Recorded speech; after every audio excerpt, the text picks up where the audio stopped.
ওহরে মুসলমান তোরা হারস না ঈমান। ওহরে মুসলমান তোরা হারস না ঈমান। নমাজ পড়ো রোজা রাখো, নমাজ পড়ো রোজা রাখো, আর পড়ো কুরআন। ওরে মুসলমান তোরা হারস না ঈমান। যদি মানো পাক কুরআনের কথা, থাকবে না তোর গুনাহ খাতা। যদি মানো পাক কুরআনের কথা, থাকবে না তোর গুনাহ খাতা। পুল সিরাতে পার করিবেন, পুল সিরাতে পার করিবেন খোদা রব্বে দো জাহান। ওরে মুসলমান তোরা হারস না ঈমান। নমাজ পড়ো রোজা রাখো, নমাজ পড়ো রোজা রাখো, আর পড়ো কুরআন।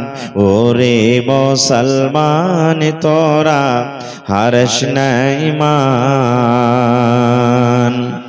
কি কোহরে কি আমল কোলে একাই আলী একাই যাবে। কি কোহরে কি আমল কোলে একাই আলী একাই যাবে।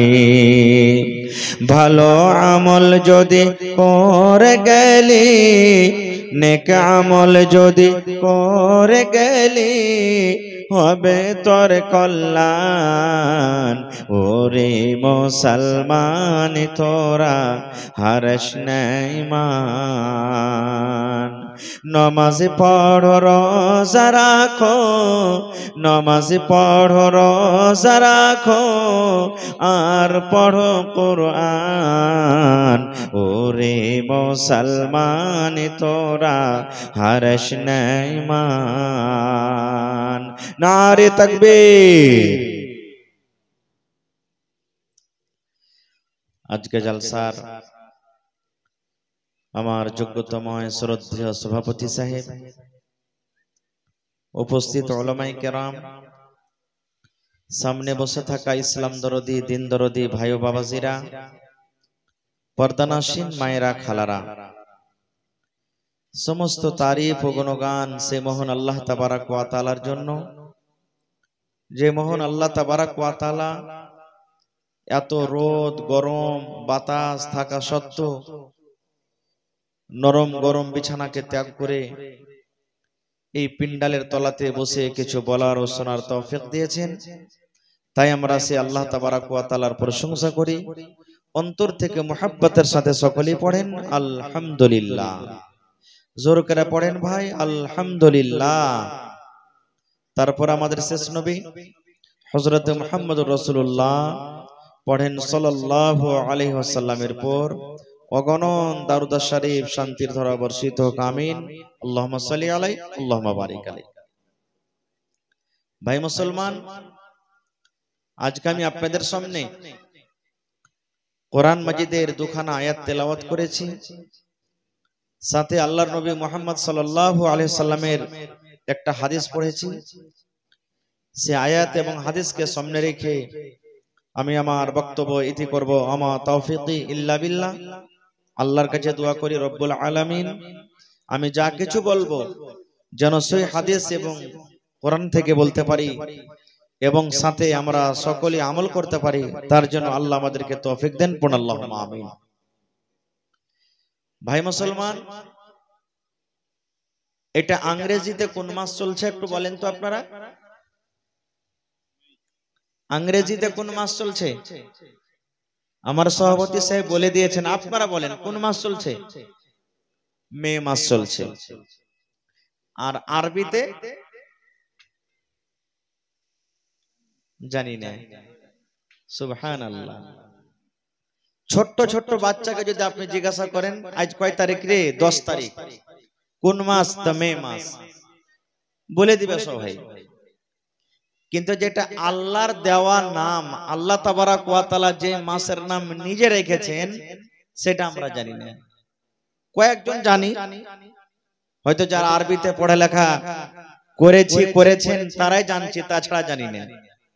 আমরা শেষাবাদী মুসলমান, যেটা আমরা বাংলাতে গিনতি করি না, চৈত বৈশাখ জ্যৈষ্ঠ আষাঢ় এগুলা যে গিনতি করি, এখন আস্তে আস্তে মানুষ এগুলাও কিন্তু ভুলে গেল।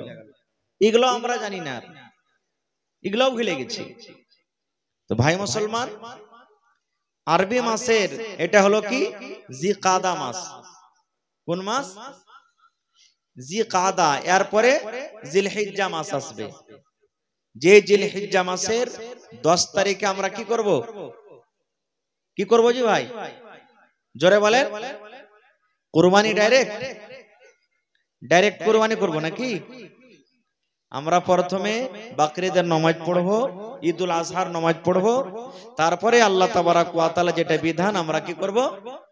কুরবানি করব। তো ভাই মুসলমান, কুরবানিটা কি জিনিস আমাদেরকে জানতে হবে। এরকমই যে বকরিদটা আসার মানে হলো যে একটা করে জানোয়ার কিনবো, আর জানোয়ারটা কিনে জবাই করব, আর জবাই টবাই কইরা নিজে খাবো, অপরকে খাইয়ে দেব, আর দিয়ে করে বাস শেষ হয়ে গেল। এরই মানে কুরবানি? জি না। আমাদের কি জিনিসটা ভাবা চিন্তা দরকার। দেখেন, আমার এক্ষুনি আমার শেখ মুহতারাম বলছিলেন, ডাক্তার সাহেব, যে ফরজ নামাজে আমরা আগে নাই, কিন্তু জানাজার নামাজে দেখবেন একবারে 1 ঘন্টা আগে থেকে লেনে থাকবো, আছে না নাই? এই যে কুরবানির টাইম আসবেন দেখবেন, সুবহানাল্লাহ, কত ভাই যে কুরবানি করবে, কত মা খালা নিজের পুরুষটাকে হুড়াইবে, এ গুধার বাপ কুরবানি দিবে না জি, তাই তো রে, হাতে তো টাকা পয়সা ওরকম দেখতে পাই না, কইছে ইয়ে ছিছি গে, কুরবানি না দিবে তো 5টা ছেলে পিলা আছে, কার দুয়ারে তাকাইবে? বলে না জি ভাই, বলছে কে? বলে না? কত ভাই এমন আছে কুরবানি তো দেওয়ারই ছিল না রে ভাই, কিন্তু কি করব, কুরবানিটা দিছি, সব ছেলে পিলা গালা খাইবে, আর হার ছেলে পিলা কার দুয়ারে দুয়ারে যে টুকুর টুকুর তাকাইবে, এরকম নিয়াতে কুরবানি হবে যে ভাই? জোরে বলেন হবে? আল্লাহ তাআলা বলছেন, আল্লাহ রাসূল বলেছেন, তুমি হাট্টা ঘাটা মোটা চর্বিদার জিনিসকে কুরবানি করো, দিতে হবে, ভালো কথা। কিন্তু আমরা দেওয়ার পর কি বলবো জানেন? 4 দোকানে বসে গেছি, আর বসে যাওয়ার পর তখন কইছে, হবে সুলেমান কেমন কয় হাজার টাকা দিয়ে কিনেছে, না তো বারটা হলো 20,000 টাকার, আব্দুর রহমান কয় হাজার টাকা দিয়ে কিনেছে, তো ওইটা 30,000 টাকার। আবে গোটায় গায়ে হার কুরবানি ফার্স্ট সালা 50,000 টাকা দিয়ে কিনেছে, খালি তেল চুইছে, খালি তেল চুইছে। এই দেখেন, হইবে কুরবানি কবুল? কত ভাই তো বলবেন যাবে এমন মোটা তাজা করে কিন যে একবারে পুল সেরাতে 7 জনা যে চড়ে নিবি কিনা তো হড় হড় হড় করে টেনলে চলে যায়। কোন জায়গাখানে যে এটা পায়েছে, কার মুখে শুনেছে যে পুল সেরাত পার করে দিবে? সুবহানাল্লাহ। ভাই মুসলমান, খারজা হোক, আজকে আমরা এত সুন্দর মজলিস আসতে পারি না, কিন্তু আমরা মুসলমান একটা জিনিস আগে থাকছে, শুধু ভুল ধরার কারণে। কি ভুল ধরা? একটা গ্রাম দিয়ে একটা মৌলভী সাহেব হেঁটে চলেছে, দেখছে তো জোহর কিংবা আসরের নামাজের টাইম হয়ে গেছে, দেখছে মসজিদে ঢুকে একটাই লোক কিন্তু বসে আছে, নামাজের টাইম কিন্তু হয়ে গেছে। মৌলভী সাহেব জিজ্ঞাসা করছে যে, হ্যাঁ রে ভাই, আজানটা জানতে আও? বলছে, আজ মাওলানা আজান দিয়ে দিয়েছি। বলছে, কতক্ষণ হলো আজান দেওয়া? বলছে, হয়ে গেল মোটামুটি 15-20 মিনিট। বলছে, 15-20 মিনিট হয়ে গেল, তো লোক যে নামাজ পড়তে একটাও আসে না? বলছে, এরকমই হয় মাওলানা। তখন ও বলছে যে, এক কাজ করেন, আরেকবার আজান দাও তো তুমি। বলছে, আজান যেতে দেও না, আরেকবার আজান। যেমন আরেকবার আজান শুরু করেছে, গ্রামের মানুষকে খোঁজ বেড়ায়, কে হাইছে আর কে লাঠি লিয়া দৌড়িয়ে চলে গেছে। হ্যাঁ, কে আজান দিলে আরেকবার? একবার আজান হলো, আর জি ভরলো না, একবার আজান দিয়ে ফের আরেকবার চালু করে দিয়েছে। এই তো আমাদের শেরশাবাদীর অবস্থা। ভাই মুসলমান, আজকে আল্লাহর ঘরের জন্য জালসা। আল্লাহ রাসূল বলেছেন, হে আমার উম্মত, গোটা পৃথিবীর মধ্যে আল্লাহ রাব্বুল আমিনের নিকটে সবথেকে উত্তম জায়গা হলো কি? জোরে বলেন, আরো জোরে বলেন। হাজি ভোলামারিতে তো আমি আর আগে মনে হয় মাদারসাতে 2 বার জালসা, ভোলামারি না? ওরা তো কড়কড়ে করে কথা বলতো, আজ কি ব্যাপার গরমে সবার ভিতরটা একবারে কলন্ত হয়ে গেছে নাকি? আজকে জালসাটা মসজিদের না মাদ্রাসার? জোরে বলে। মসজিদটা কার ঘর? আল্লাহর ঘর না মানুষের ঘর? মসজিদ কার ঘর? আল্লাহর ঘর। আল্লাহ রাসূল বলেছেন গোটা পৃথিবীর মধ্যে আল্লাহ রাব্বুল আলামিনের নিকটে সব থেকে উত্তম ভালো জায়গা হলো কি? মসজিদ। আর গোটা পৃথিবীর মধ্যে সব থেকে নোংরা খারাপ জায়গা হলো কি? বাজার। এটা নবীর হাদিস। কিন্তু আজকে দেখেন বাজারে কতটি মানুষ আর জালসাতে কতটি মানুষ। সুবহানাল্লাহ। ভাই আমার, আসসালামু আলাইকুম ওয়া রাহমাতুল্লাহ। যে সমস্ত ভাই রোডের উপরে গাড়ি লাগিয়েছেন, রোডের উপরে মোটরসাইকেল রাখা আছে, আপনারা রোডে মোটরসাইকেল রাখেন না। আপনাদের মোটরসাইকেল রাখার জন্য নিচে জায়গা করা আছে, আপনারা ওই জায়গাতে রাখেন। মোটরসাইকেল হারিয়ে গেলে কিন্তু এই জালসার জিম্মেদার আপনার ওই মোটরসাইকেলের জিম্মা নেবে না। এই জন্য আপনি রোডের উপরে মোটরসাইকেল রাখেন না, জায়গা করা আছে, আপনি ওখানে নিজে রেখে দেন। আসসালামু আলাইকুম ওয়া রাহমাতুল্লাহ। মাশাআল্লাহ। মেলা জালসাতে গাড়ি ঘোড়া হারাই ভাই, যেখানে গাড়ি ব্যবস্থা আছে আপনারা গাড়িটা ওখানে লাগান। তো ভাই আমার, কুরবানি কি জিনিস সব কথা বলতে পারা যাবে না, তবে শর্টে আপনাদের সামনে দু তিনটা কথা আপনাদের সামনে রাখবো। হযরত ইব্রাহিম আলাইহিস সালাম একজন খুব বড় নবী, দুনিয়া থেকে চলে গেছেন, খুব বড় নবী। সেই ইব্রাহিম নবীর বয়স ৮০-৮৫ বছর হয়ে গেছে, বুড়া অবস্থাতে হয়ে গেছেন, সন্তান কিন্তু একটাও হয়নি। আজকে যদি আমাদের বিয়ে হয় 10 বছর 15 বছর 5 বছর 3 বছর হয়ে যায়, তাহলে যত ডাক্তারিতে মানে মেডিকেলে ওষুধ সব খেয়ে শেষ করে দিই। কোন পীর বাবা কোন জায়গাতে ওষুধ পানি গোজা গুনি যত আছে সব আমরা শেষ করে দিই। আর যাই ওখানে মাথা ঠেকে আর বলি, হে ওঝা বাবা তুমি যা করবে করো, যা লিবে লাও, কিন্তু একটা আমাকে কি করো বাচ্চা দাও। এরকম বলি কি বলি না? সুবহানাল্লাহ। হযরত ইব্রাহিম আলাইহিস সালাম আল্লাহর কাছে দোয়া করছেন, কত বয়সে? ৮০-৮৫ বছর বয়স। কি দোয়া করছেন? রব্বে হাবলি মিনাস সালিহিন। সুবহানাল্লাহ। আজকে আমরা মুসলমান, সন্তান আমরা চাহি, আমাদের সন্তান হয় না। আল্লাহর দরবারে যখন আমরা দোয়া করি, আল্লাহ রাব্বুল আমিনকে বলি, হে আল্লাহ তুমি সন্তান দাও, কিন্তু কেমন সন্তান দাও এটা আমরা চাইতে জানি না কিংবা বলি না। আল্লাহ তুমি কেমন সন্তান দাও, আল্লাহর কাছে শুধু আমরা দোয়া করি, আল্লাহ তুমি সন্তান দাও, নেককার দাও কি গুনাহগার দাও, আমার সন্তান নামাজি হবে কিংবা বেনামাজি হবে এরকম আমরা দোয়া করি না। শুধু আল্লাহ রাব্বুল আমিনের কাছে দোয়া করি। আমার মায়েরা খালারা আঁচল পেতে পেতে দোয়া করে, হে রব্বুল আলামিন তোমার রাহে আমি দান করব, মসজিদে দান করব, মাদ্রাসাতে দান করব, ইয়াতিম গরিব দুঃখীকে দান করব, কিন্তু রব্বুল আমিন একটা সন্তান তুমি আমাদেরকে দান করো। এই মতো আমরা দোয়া করি। এই ভাই মুসলমান, শুধু সন্তান চাইতে হবে শুধু তা নয়, কেমন দোয়া করতে হবে। হযরত ইব্রাহিম আলাইহিস সালাম যেমন দোয়া করেছিলেন অমনি ভাবে আমাদেরকে দোয়া করতে হবে। কেমন করে দোয়া করতে হবে? হযরত ইব্রাহিম আলাইহিস সালাম বয়স ৮০-৮৫ বছর হয়েছে, এখনো কিন্তু সন্তান হয়নি। আল্লাহর দরবারে দোয়া করছে, রব্বুল আলামিন তুমি আমাকে সন্তান দান করো, আল্লাহ তুমি আমাকে সন্তান দান করো। কেমন সন্তান দান করো? আল্লাহ সেই সন্তান যেন সালেহ হয়, সেই সন্তান যেন নেককার হয়, সেই সন্তান যেন দিনদার হয়, সেই আমার সন্তান যেন কায়ের সালেহ না হয়, সেই আমার সন্তান যেন আল্লাহ রাব্বুল আমিন নেককার দিনদার হয়। আল্লাহর কাছে দোয়া করতে হবে, আল্লাহ যে সন্তান তুমি আমাকে দিবে, আল্লাহ যেন ওই ছেলেটা নেককার দিনদার হয়। যেমনই দোয়া করলেন, নবীর দোয়া। আল্লাহ রাব্বুল আমিন এবার ইব্রাহিম নবীকে ডাক দিয়ে বলছেন, ইব্রাহিম রে তুমি আমার দরবারে দোয়া করেছো, আল্লাহ তুমি আমাকে একটা নেককার সন্তান দান করো, দিনদার সন্তান দান করো। আল্লাহ রাব্বুল আমিন ইব্রাহিম নবীকে বললেন ফাবাশশারনাহু বিগুলামিন হালিম, হে ইব্রাহিম তোমার দোয়া আমি আল্লাহ রাব্বুল আমিন কবুল করলাম। তোমার মাথার চুল পেকে গেছে, তোমার মাথার চুল সাদা হয়ে গেছে, বয়স তোমার ৮০-৮৫ বছর হয়ে গেছে ইব্রাহিম। যখন তুমি আমার দরবারে দোয়া করেছো আল্লাহ তুমি আমাকে নেককার সন্তান দাও। এবার আল্লাহ রাব্বুল আমিন বললেন হে ইব্রাহিম যাও যাও, আমি আল্লাহ রাব্বুল আমিন তোমার দোয়াকে কবুল করলাম এবং তোমাকে একটা সন্তানের খুশখবরি দিলাম। তোমাকে একটা সন্তানের আমি আল্লাহ রাব্বুল আমিন খুশখবরি দিয়ে দিলাম। কেমন সন্তান হবে? হালিম। আল্লাহ রাব্বুল আমিন বলেন তোমার ওই ছেলেটা খ্যাপা হবে না, তোমার ছেলেটা বোকা হবে না, তোমার ছেলেটা পাগলা হবে না রে, তোমার ছেলেটা দিওয়ানা হবে না। আল্লাহ রাব্বুল আমিন বলেন তোমার ছেলেটা নেককার হবে, নেককার হওয়ার সাথে সাথে তোমার ছেলেটা চতুর চালাক হবে। নারে তাকবীর। ভাই আমার, ছেলে দুনিয়াতে হয়ে গেল।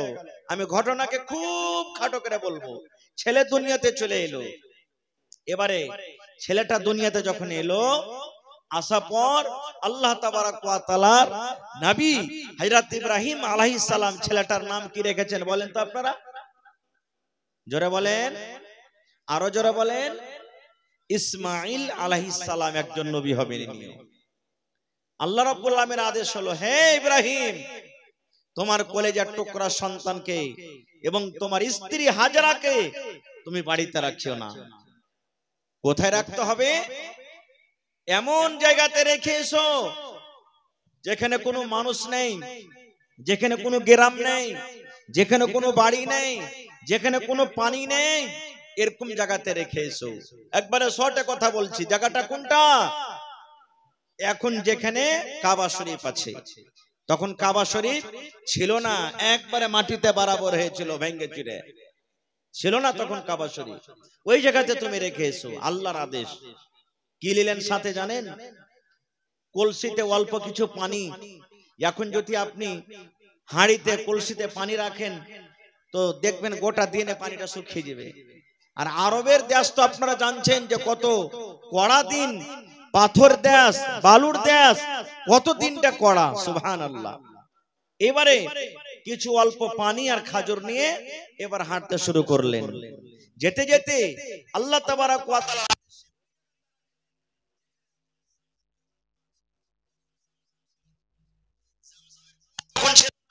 যে জামজামের পানি হাজী সাহেবেরা বা মাদানী সাহেবেরা যারা যাচ্ছেন মক্কা মদিনাতে হজ করছেন, জিয়ারত করছেন, মক্কা থেকে ওরা নিয়ে আসছেন। আপনারা কোনোদিন জামজামের পানি পান করেছেন? না করলে আপনারা দেখবেন কোন হাজী সাহেবেরা যাবেন, আসবেন, তখন দেখবেন তার বাড়িতে যাবেন, ওই জায়গাতে রেখে দিলেন। এবারে উট দুটাকে নিয়ে হযরত ইব্রাহিম আলাইহিস সালাম আসতে শুরু হয়েছেন।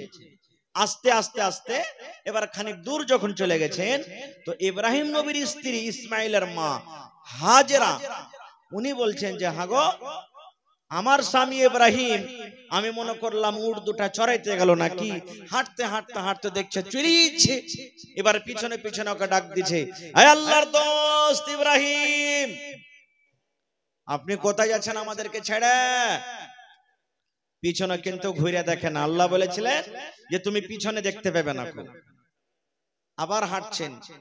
এবারে মা হাজেরা কিন্তু চালাক মেয়ে ছেলে, হুঁশিয়ার, বুঝে নিলেন যে মনে হয় আল্লাহ রাব্বুল আলামিনের এটা আদেশ। তখন বলছেন যে আপনি যে আমাদেরকে ছেড়ে গেলেন, এইটা কি আল্লাহ তাবারাক ওয়া তাআলার আদেশ, হুকুম যে আপনি আমাদেরকে ছেড়ে চলে গেছেন? তখন মাথাটা হেলিয়ে দিন এরকম করে, হ্যাঁ এটা আল্লাহ রাব্বুল আলামিনের আদেশ। এই জামানার মা খালা যদি হয়তো তো কি বলতেন?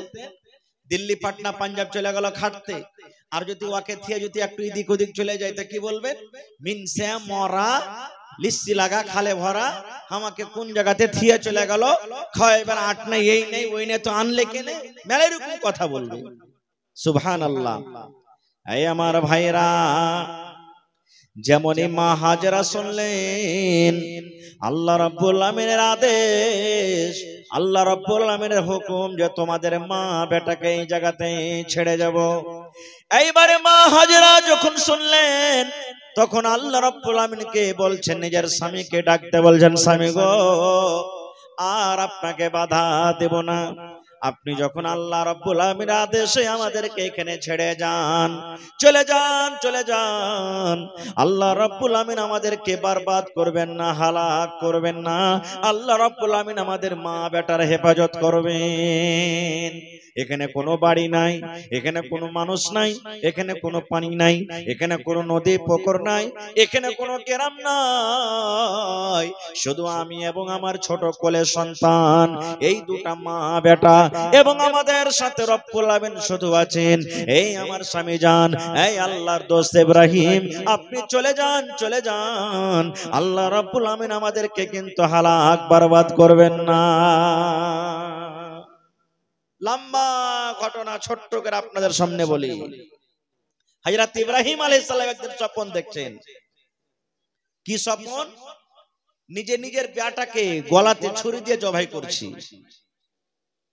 মেলায় জায়গাতে, মেলায় মৌলানার মুখ থেকে এখানে শুনতে পাবেন যে ভোর বেলাতে যখন স্বপ্ন দেখলেন রাইতে, তো ইব্রাহিম নবী ভোর বেলাতে উঠে একবারে 100টা উটকে জবাই করে দিলেন। এগুলা সহিহ হাদিস থেকে প্রমাণ নাই ভাই। স্বপ্ন দেখলেন, নবীদের যেটা স্বপ্ন হয় ওইটা হলো তাদের আল্লাহ রাব্বুল আলামিনের পক্ষ থেকে, ওইটা ওহী, ওটা হলো তাদের জন্য ওহী। আমি আপনি যদি স্বপ্ন দেখি যে বেটাকে কুরবানি করছি, তো কুরবানি করতে হবে না। এবার যখন স্বপ্ন দেখলেন, হযরত ইব্রাহিম আলাইহিস সালাম স্বপ্ন দেখলেন, আল্লাহ রাব্বুল আমিন দেখালেন, হে ইব্রাহিম, তুমি যাও, তোমার কলেজার টুকরা ইসমাইলকে তুমি গলাতে ছুরি দিয়ে তাকে তুমি জবাই করে দাও। যাও, তোমার একমাত্র সন্তান যাকে তুমি রেখে এসেছো, ওই সন্তানকে তুমি কি করো, জবাই করে দাও।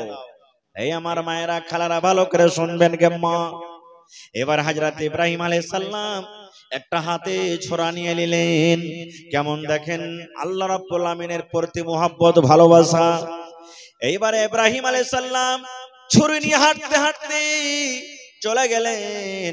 তখন ইসমাইলের বয়স কত জানেন? আল্লাহ রাব্বুল আমিন বলেন, ফালাম্মা বালাগা মাহুস সাইয়া, ইসমাইলের বয়স কতখানি? যে ইসমাইল নবী নিজের আব্বার সাথে চলাফেরার বয়সে যখন পৌঁছে গেলেন। আব্বার সাথে মানুষ কখন চলাফেরা করে? যখন ছেলেটার বয়স 4 বছর কিংবা 5 বছর কিংবা 6 বছর 7 বছর হয়। যেদিকে আপনি যাবেন, আপনার পিছনে পিছনে আপনার বেটা বেটে কিন্তু বলবে, আব্বা জি আমিও যাব, বলে কে বলে না? আপনি বাজারে চলে যাবেন, আপনার বাড়িতে যদি 5 বছরকার বেটা কিংবা বেটি থাকে, আপনার গাড়িতে চড়ে নিবে, আপনার গাড়ি ধরে নিবে, সাইকেল ধরে নিবে, আর কানবে, বলবে, আব্বা আপনি আমাকে বাজারে নিয়ে চলেন, আমিও বাজারে যাব। আপনি যদি গ্রামের দিকে যান, আব্বা আমাকে কোলে নিয়ে চলেন, আমিও যাব। বলেন যাই কি যাই না? আল্লাহ রাব্বুল আমিন বলেন, ফালাম্মা বালাগা মাহুস সায়া, যখন ইব্রাহিম নবী নিজের বেটাকে কুরবানি করার জন্য যাচ্ছিলেন, সেই সময়কার বয়স ইসমাইল কত? 5 বছর, 7 বছর, 8 বছর এরকম বয়স। এবারে বন্ধুরে, কেমন সুন্দর কেমন সুন্দর হুঁশিয়ার, কেমন সুন্দর চালাক ছেলে দেখেন।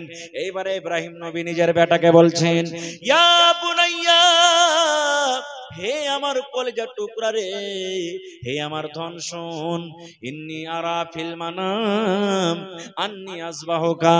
বেটারে ইসমাইল, আল্লাহ রাব্বুল আমিন আমাকে স্বপ্ন দেখালছেন, আমি স্বপ্ন দেখেছি যেন তোমাকে আমি স্বপ্নের মাধ্যমে আমি জবাই করি, তোমার গলাতে আমি যেন ছুরি দিয়ে তোমাকে আমি জবাই করি, তোমার গলাতে আমি যেন ছুরি দিয়ে তোমাকে কুরবানি করি। হে ইসমাইল, তুমি শোনো, ফানজুর মাজা তারা, তোমার রায় কি, তোমার মাশওয়ারা কি? আল্লাহ রাব্বুল আমিন আমাকে আদেশ করেছে যেন তোমার গলাতে আমি ছুরি দিয়ে তোমাকে জবাই করি। এরকম আল্লাহ রাব্বুল আমিন আমাকে স্বপ্নের মাধ্যমে দেখালছে। ইসমাইল রে, তুমি বলো বেটা, আল্লাহ রাব্বুল আমিনের এই বিধান পেয়ে তুমি আমার হাতে তুমি জবাই হবে, আমার হাতে তুমি কুরবানি হবে, আল্লাহ রাব্বুল আমিনের রাহে তুমি কুরবানি হবে কি হবে না? নারে তাকবীর, সুবহানাল্লাহ। দেখেন বেটাকে একবারে ডাইকে বলছেন, বেটা আল্লাহ রাব্বুল আমিন আমাকে আদেশ করেছে, আমি স্বপ্ন দেখেছি, স্বপ্নে যেন তোমাকে আমি জবাই করছি, কুরবানি করছি। ফানজুর মাজা তারা, এই বেটা তোমার রায় কি, তুমি কুরবানি হবে? কবি বলছেন, बाप का बेटा सरस का घोड़ा कुछ नहीं तो थोड़ा थोड़ा বাপ যেমন হবে বেটা হবে আরে ইসমাইল তো একজন নবী হবেন ওরে আল্লাহ যেমন আব্বার কথাটা শুনলেন আমার আব্বার যদি ছেলে হয় কাঁদতে কাঁদতে কাঁদতে মায়ের কাছে চলে যাবেন মাগে দেখে মা আব্বাজান বলছেন আমাকে নাকি জবাই করবে মাগে আব্বাজান নাকি আমার গলাতে ছুরি দিবে কত রকম মার সামনে আমরা কথা বলতাম কিংবা আমাদের ছেলেরা মেয়েরা কথা বলবে ওরে সুবহানাল্লাহ যেমন ইব্রাহিম নবী বললেন হে বেটা ইসমাইল কলেজার টুকরা রে আল্লাহর আদেশে ছেড়ে ধর যেন আমি তোমার গলাতে ছুরি দিয়ে তোমাকে আমি জবাই করি তোমার রায় কি তোমার মাশওয়ারা কি এবারে দেখেন সুন্দর মাসুম ছেলে বলছেন ইয়া বাতে ফাল মা তোমার সাতাজাদুনি ইনশাআল্লাহু মিনাস সাবিরিন ইসমাইল নবী বলছেন আব্বা গো ইয়া আবাতে ফাল মা তোমার হে আমার আব্বা জান আল্লাহ রাব্বুল আমিন আপনাকে যা আদেশ করেছেন তাই করেন আল্লাহ যদি আপনাকে আদেশ করে থাকে আমার গলাতে আপনি ছুরি দিয়ে জবাই করবেন আল্লাহর যদি আদেশ হয় আমাকে আল্লাহ রাব্বুল আমিনের রাহে কুরবানি হইতে হবে আয় আমার আব্বা জান এটা আল্লাহ রাব্বুল আমিনের পক্ষে থেকে যদি হয় আমি রাজি আছি ইসমাইল এই যে আমার গর্দান হাজির আছে এই আমার গলা হাজির আছে আপনি আমার গলাতে ছুরি দিয়ে আপনি আমার গলাতে চাকু দিয়ে আপনি আমাকে কুরবানি করে দেন সাতাজাদুনি ইনশাআল্লাহু মিনাস সাবিরিন আব্বা গো যখন আপনি আমাকে জবাই করবেন জানোয়ার যেমন ধড়ফড় করে জানোয়ার যেমন পা হাত মেরে দেয় জানোয়ার যেমন ছটফট করে আমি এরকম ছটফট করব না গো আব্বা জান নিজের আমি পাটাকে আমি হেলাবো না হাতটাকে আমি হেলাবো না মাথাটাকে আমি টেনে নেব না আপনাকে আমি কষ্ট দেব না আল্লাহ রাব্বুল আমিনের যদি আদেশ হয় আপনি আমার গলাতে ছুরি দিয়ে আপনি আমাকে জবাই করবেন আপনার কলেজার টুকরা আমি ইসমাইল রাজি আছি চলেন চলেন আপনি আমাকে আল্লাহর রাহে কুরবানি করে দেন আপনার সন্তান মানে আমি ইসমাইল ধৈর্যশীল পাবেন ওরে সুবহানাল্লাহ আহা কেমন বাপ কেমন বেটা যেমনই বললেন রাজি হয়ে গেল তারপর আল্লাহ কি বলছেন জানেন ফালাম্মা আসলামা ওয়া তাল্লাহু লিল জাবিন ওরে সুবহানাল্লাহ ফালাম্মা আসলামা আল্লাহর কোরআন বলছেন কোন মিথ্যা কথা কিসসা কাহিনী নয় রে ভাই বাপ বেটা রাজি হয়ে গেল বেটা রাজি হয়ে গেল কুরবানি হব বলে আব্বার হাতে আমি কুরবানি হব বলি বাপ রাজি হয়ে গেল আমি নিজের বেটাকে নিজের হাতে আমি জবাই করব বলি আল্লাহর রাহে আমি নিজের বেটাকে জবাই করব বলে বাপ রাজি আল্লাহর রাহে আমি আব্বার হাতে কুরবানি হব বলে বেটা রাজি আল্লাহ বলছেন ফালাম্মা আসলামা বাপ বেটা যখন কুরবানি হব কিংবা দেওয়ার জন্য রাজি হয়ে গেল এবারে আল্লাহ রাব্বুল আমিন বলেন ওয়া তাল্লাহু লিল জাবিন এবং তাকে মুখে ভরে যখন শুইয়ে দেওয়া হলো ওরে সুবহানাল্লাহ আল্লাহ রাব্বুল আমিন যত দুনিয়াতে মাখলুক সমস্ত মাখলুক বলছেন আল্লাহ রে কেমন তোমার পরীক্ষা কেমন আল্লাহ তোমার ইমতিহান এই আল্লাহ দেখো